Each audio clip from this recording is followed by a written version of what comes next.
headquarters of common sense. Talk Radio. So we're in a dominant variant of COVID now, which is far milder than others. Her Majesty the Queen has COVID at the moment. She's 95, but we're hearing that it's just a very light cold-like symptoms that she's got. Seems to be the case for most people that get COVID now. Most people are fully vaccinated. Most people have access, if they do get ill, to some of these antivirals that can help. So surely now is the time to end restrictions. I would point out that the Queen has just cancelled all her appointments for the foreseeable future. So, yes, I hope it's mild for her, but it's not necessarily the case. Yes, the majority of people are protected, but I'm seriously concerned about certain groups, the immunocompromised, the elderly, those in hospital, that they will be vulnerable to infection. And I speak with a certain degree of personal experience, having just spent 10 days in hospital. And could I say thank you to the CCU staff of the Barnet Hospital, because they looked after me very well. So there are still grounds for concern. But, I mean, I take that, and I wonder whether there is something of a compromise, because where I think that there is an argument to say that testing needs to remain and perhaps some restrictions need to remain is if you are dealing, or isolation rather than restrictions, is if you are day-to-day dealing with the very vulnerable. So if you are someone that works in a hospital or a care home or with those who are immunocompromised, I can see the logic of keeping isolation for those people. But over and above that, day-to-day population, day-to-day life, isn't there an argument to say that restrictions do need to end? They do need to end at some stage. What I'm questioning is whether it's necessary to do it now. When would you do it then? I would wait at least until the March 24th, which was the original date that they talked about. But what difference would that make? I mean, that's a month away. Why would that make a huge difference? Well, why does it make a huge difference to bring it forward a month other than to satisfy political imperatives? Well, look, I don't disagree that there are political decisions behind this, but I mean, if it was down to me, it would have probably been a year ago, because at the end of the day, we've got to start trying to get this show back on the road. We can't keep all isolating. We can't all keep staying behind closed doors when it is, for the majority of people, a light cold. Majority of people, perhaps. We still don't know. Still don't understand the consequences of long COVID, and some people will continue to be sick. Do we want to allow that? What are the levels of disease that you're prepared to accept? What, me personally, or as a nation? Are you putting that as a sort of rhetorical question? Well, I'm asking you, perhaps, because we're having the conversation. Well, I'm afraid to say that I think that we are going to have to accept, and perhaps you might think that this sounds callous and brutal and awful, but we have had 2 years, right, to get to grips with what this is, how it works, who it affects, what variants we can probably predict, to get antiviral drugs, to get NHS capacity, to put every single thing in place. Some people are going to die. People die every day. People die from DIY accidents at home. People die when they walk under cars. People die when they get on their bicycles. People die every single day. I might walk out this studio and drop dead of a heart attack. And I feel like we need to accept that there is always going to be a risk. COVID is never, ever going to be fully gone, and that we have to start living with that calculated risk. I would argue that we could have taken that extra month to put specific plans in place. And I'm not convinced that there are specific plans. So who will get to have lateral flow tests? Who, for example, is meeting with the sick and the elderly? Has it been decided? Has it been decided who'll get it, who'll pay for it? And these are questions that could have been resolved, I believe, by the government if they just had taken a little bit of time to do it with due deliberation and not rushing into a bullet point like... But they haven't necessarily ruled that out yet, have they? No, they haven't ruled it out, but they haven't put in place measures now that would take one forward. And it seems to me that they could have done that if they'd chosen to. You know, I absolutely get that. And as I said, I actually agree that if you are day to day working with the ultra vulnerable, or if you are someone who is in the situation where you work with those people who need to isolate, I get that. You should be tested and you should be able to isolate in those situations. However, it's the sort of day to day people who work in normal office work, people who work in supermarkets, people who work in those situations. I am in favour of those sorts of restrictions ending for them. I mean, would that be a fair compromise in your eyes, what I've just outlined? I would think that it would be a good idea to maintain some of the restrictions that we have. I mean, for me, it makes perfect sense to wear a mask when getting in the tube or on a train. And I think that should be continued as mandatory. I think there are certain areas. Why? When most people don't wear masks in the way in which they are supposed to, i.e., you're supposed to wear a clean mask. It's supposed to be, to put on in a certain way and in the best way. I mean, I understand the argument that it reminds people that COVID still exists, but does it really stop people getting COVID? I think it reduces the number.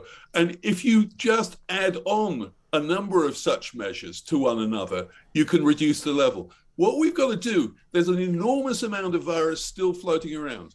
Probably 1 in 20 people in this country are currently infected and can infect you without knowing it. So we would like to reduce those numbers, because the more you can reduce the levels of circulating virus, the more you can reduce the chance of new variants arising. So I think it makes sense to continue some of these non-pharmaceutical interventions.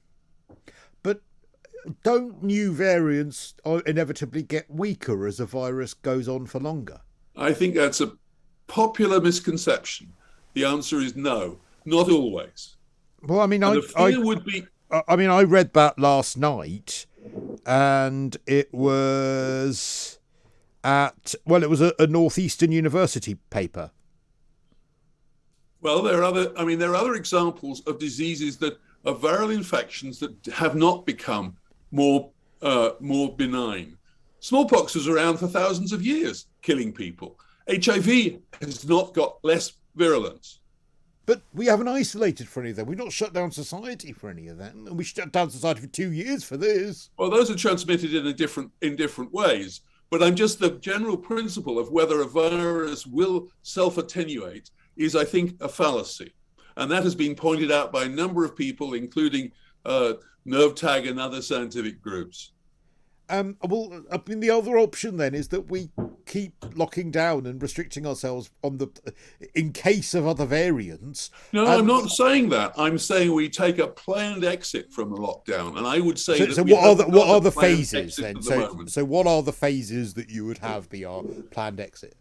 Well, I would put all the preparations in place for going back again. I mean, it sounds strange, but I would like to be able to be assured that as soon as anything new cropped up that was worse than Omicron, that we would have measures in place that would allow us to revert to lockdown, which I think would be necessary. Why can't those measures, though, be... Because this is the thing that I've never understood.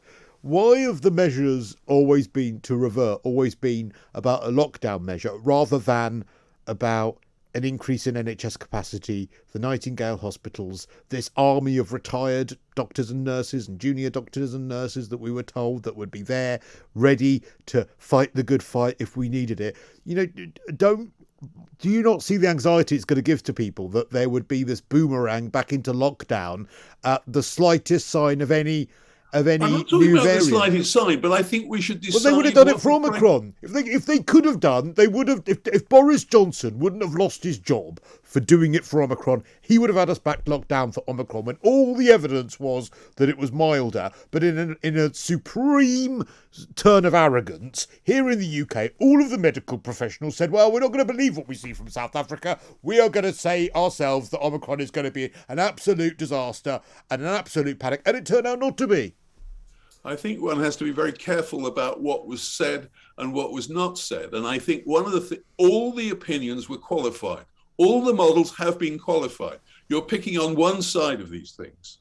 No, I'm not, though. I'm really not. I spoke to people every single night for 2 weeks over Christmas. I refreshed at 5:30 every day on the daily Omicron overview in a very responsible and balanced way. I said that it seems like I spoke to South Africa very often. I spoke to many medical professionals here in the UK. When I spoke to South Africa, they were saying we're a bit perplexed at what the UK is talking about and how they seem to be worrying so much because this is what we saw here and this is what the data said. But most doctors here in the UK that I spoke to were panicking like there was no tomorrow about Omicron. Well, there was a risk.